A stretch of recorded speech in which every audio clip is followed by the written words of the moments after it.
Hello बच्चों, ये JEE main 2023 का क्वेश्चन है। 10 अप्रैल शिफ्ट 2 का क्वेश्चन है। Square loop of side 2 centimetre, square loop of side 2 centimetre is placed inside a long solenoid that has 50 turns per centimeter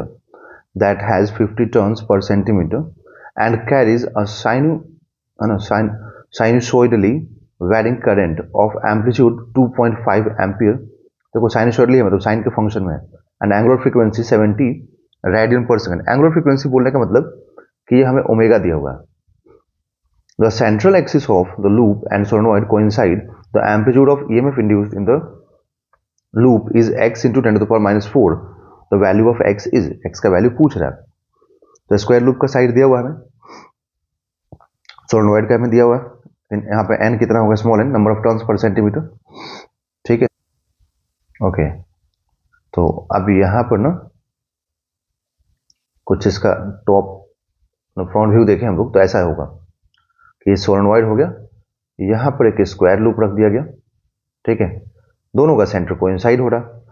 current यहाँ पर होगा आई not sine omega T. तो D I by D T क्या हो जाएगा, इसका निकाल देता हूँ, आगे जरूरत पड़ेगी। तो टाइम का जो कोफिशिएंट है वो यहाँ पे आएगा मल्टीप्लीकेशन में, और साइन का क्या हो जाएगा, कॉस ओमेगा टी हो जाएगा। ठीक है, हम लोग को यहाँ पर दिया हुआ है। तो यहाँ पे जो D I by D T है ना, इस D I by D T का जो मैक्सिमम वैल्यू होगा, ये मैक्स वैल्यू क्या होगा, आई नॉट इंटू ओमेगा, मतलब मैक्स वैल्यू बोलो या फिर D I by D T का एम्पलीट्यूड बोलो। तो आई कितना है 2.5 और ये कितना है ओमेगा 700। ओके, तो ये हमें यहाँ पर गिवन है ना, गिवन है। तो अब अगर यहाँ पर हम फील्ड देखें तो फील्ड ऑफ सोलेनॉइड क्या लिखेंगे। देखो, अब अगर हमें यहाँ पर जो पूछा है बच्चों, ठीक ना, पूछा क्या आपसे, एम्पलीट्यूड ऑफ ईएमएफ। तो एम्पलीट्यूड ऑफ ईएमएफ निकालने के लिए यहाँ पर ये वाला पार्ट, ये पार्ट निकालने के लिए आपको क्या क्या चाहिए, फ्लक्स चाहिए होगा ना पहले तो, है ना। अब फ्लक्स के लिए क्या चाहिए, बी चाहिए, क्योंकि फ्लक्स निकालने के लिए आपको बी इंटू ए चाहिए, है ना। बी किसके थ्रू, अब देखो करंट तो इसमें चेंज हो रहा है ना सोलेनॉइड में, तो उस सोलेनॉइड के बी यहाँ पर चेंज होगा, इसके अंदर, इस लूप, इस स्क्वायर लूप के अंदर। तो स्क्वायर लूप का एरिया मालूम है आपको, तो आप क्या करेंगे यहाँ पर कि आप स्क्वायर लूप के अंदर फील्ड निकालने के लिए आप लिखेंगे म्यू नॉट एन इंटू आई, मतलब सोलेनॉइड का मैग्नेटिक फील्ड, क्योंकि करंट किस में है, सोलेनॉइड में है, तो फील्ड भी किसका होगा, सोलेनॉइड का। बट निकालना किसके थ्रू है, स्क्वायर लूप के थ्रू। तो एरिया किसका लेंगे आप, स्क्वायर लूप का। तो स्क्वायर लूप का मान लो अगर लेंथ यहाँ पर एल है तो आप क्या लिखेंगे, एल स्क्वायर, क्योंकि स्क्वायर लूप है। यहाँ पर ना एल वेरिएबल है, ना म्यू नॉट वेरिएबल है, ना स्मॉल एन वेरिएबल है, वेरिएबल सिर्फ आई है।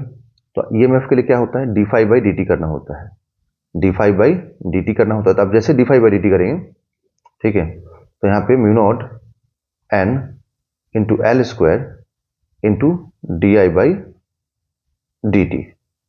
ठीक है, तो यहाँ से जो इंड्यूस्ड ईएमएफ है ये आपको मिलेगा म्यू नॉट, है ना, ये इंड्यूस्ड ईएमएफ मिलेगा। और हम लोग को चाहिए मैक्सिमम एम्पलीट्यूड चाहिए। तो अगर एम्पलीट्यूड चाहिए तो एम्पलीट्यूड का मतलब कि ये D I by D T है ना, ये मैक्सिमम वैल्यू चाहिए, है ना। तो ई मैक्स जो मिलेगा आपको यहाँ से वो mu not an into L square into D I by D T का मैक्सिमम वैल्यू। तो D I by D T का मैक्सिमम वैल्यू क्या था, आई नॉट इंटू ओमेगा था। अब वैल्यूज रखते चलिए, तो म्यू नॉट का value 4 pi into 10 to the power minus 7, N का वैल्यू है 50 टर्न्स पर सेंटीमीटर है, तो सेंटीमीटर को मीटर में कन्वर्ट करेंगे तो 10 टू द पावर माइनस 2 हो जाएगा। लेंथ 2 सेंटीमीटर स्क्वायर है, तो इसको मीटर में कन्वर्ट करेंगे तो 2 into 10 to the power minus 2 लिखना पड़ेगा। और ये 2.5 इंटू 700 ये आपको लिखना पड़ेगा यहाँ पर। ठीक है, तो अब इन सबका कैलकुलेशन करना पड़ेगा आपको। तो अगर हम इन सभी का कैलकुलेशन करें, देखें तो देखिए क्या आता है, यहाँ पर आएगा 4 pi into 10 to the power minus 7, ठीक है, into 50 into 10 to the power 2 into 4 into 10 to the power minus 4 into 2.5 into 700। अब जो भी जीरोस कैंसिल हो सकता है उसको कैंसिल करते रहिए। तो देखिए ये 2 जीरो और ये 2 जीरो, 4 जीरो इसके साथ कैंसिल हो जाएगा। तो 2 इंटू 4 कितना हो जाएगा, 10 है ना।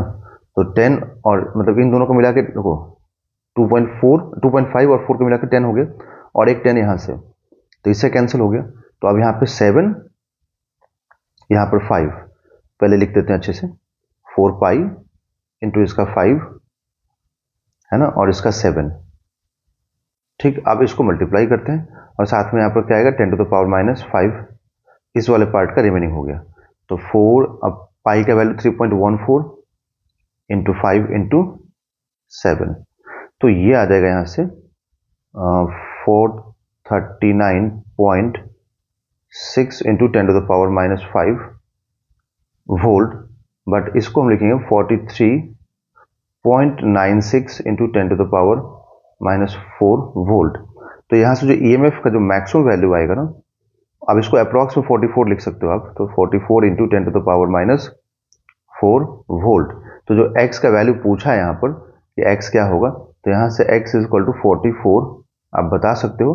तो यहाँ से आपको जो x का वैल्यू आएगा ना वो होगा 44। तो आंसर इज 44।